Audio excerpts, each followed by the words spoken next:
What's up, YouTubers? Rich 2RC Productions here. And we got a big lump of projects to do today. I just came off like 20 days straight working, 10-hour days. And it's my first Saturday off, and we got a bunch of stuff backed up. Ryan's car's been down for over a month. New intake manifold, new alternator, new gaskets, detailing. We're gonna start on that today. Might not finish because we're gonna do a lot of detailing as well. Replace anything else that we come across that needs to be done.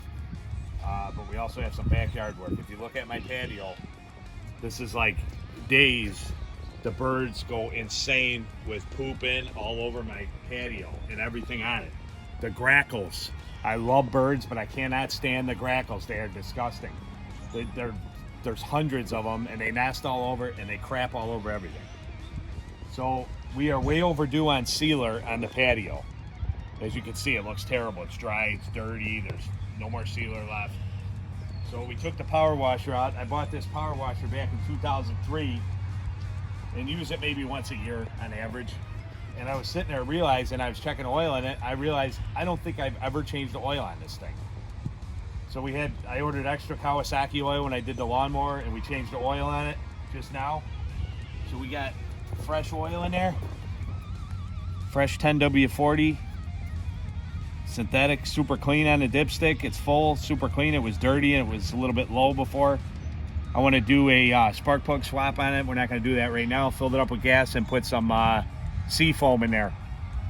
And this thing, I've been using it, like I said, once a year since '03, and it works fantastic. So we're going to blast the patio off, and then we are going to seal the patio. Then we're going to go on to Ryan, start working on his car, and we might do some other things today too. So we'll check in a little bit.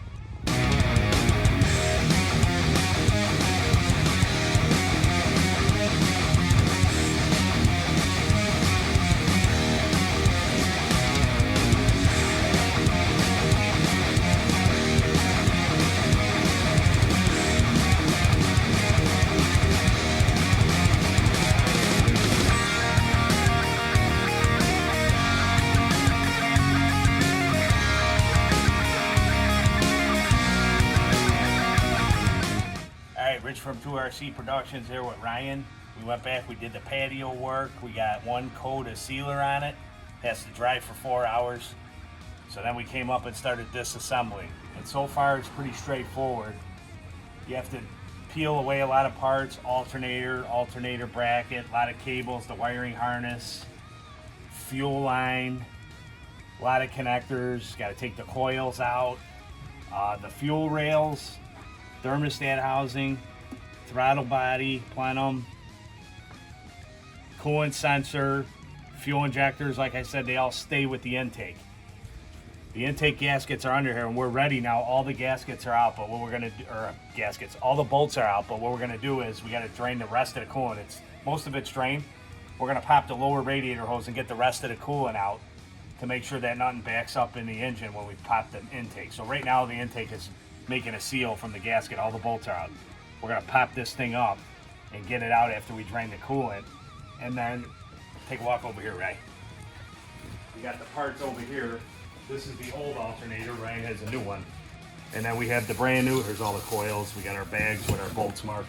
Here's the brand new Ford Performance intake manifold. Has the new gasket for the throttle body. Has the new aluminum crossover.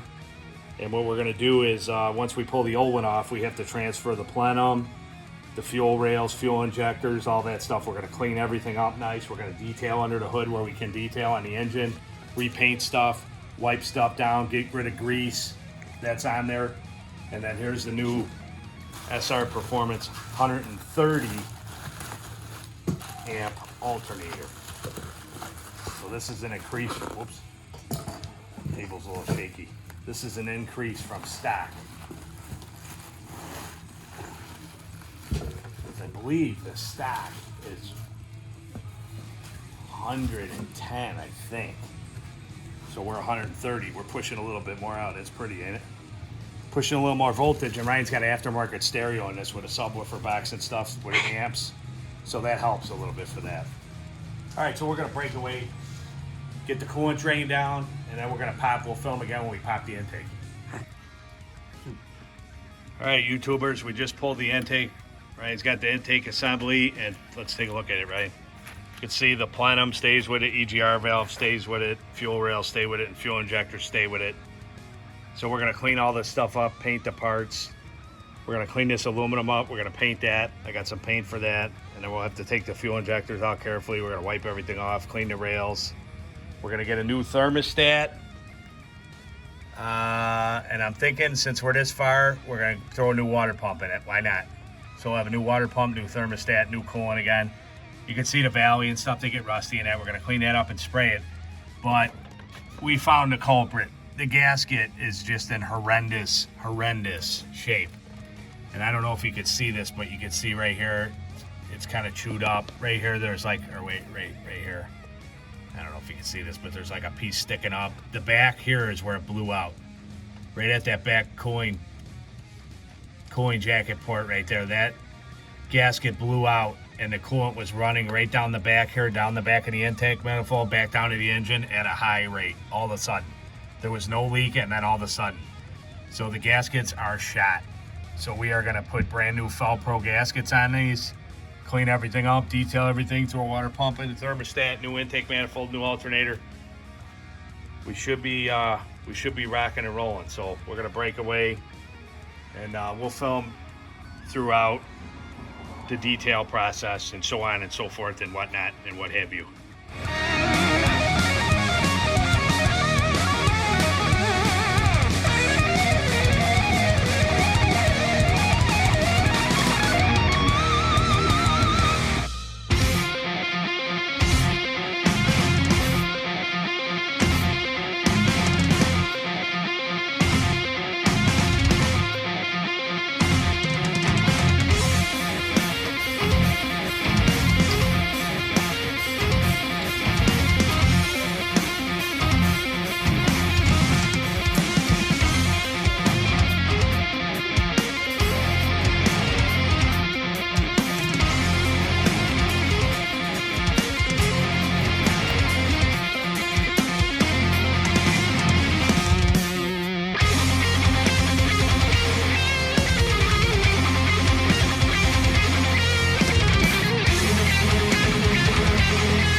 first start up after repairs Saturday. Been out here all day and detailing and assembling everything. And we got it full of coolant, and Ryan is going to hit the key in a minute. We got the fuel line charged.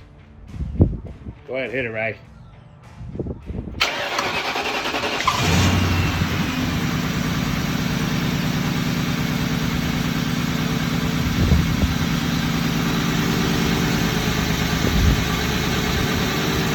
So volt gauge up, charging, battery, middle. Okay.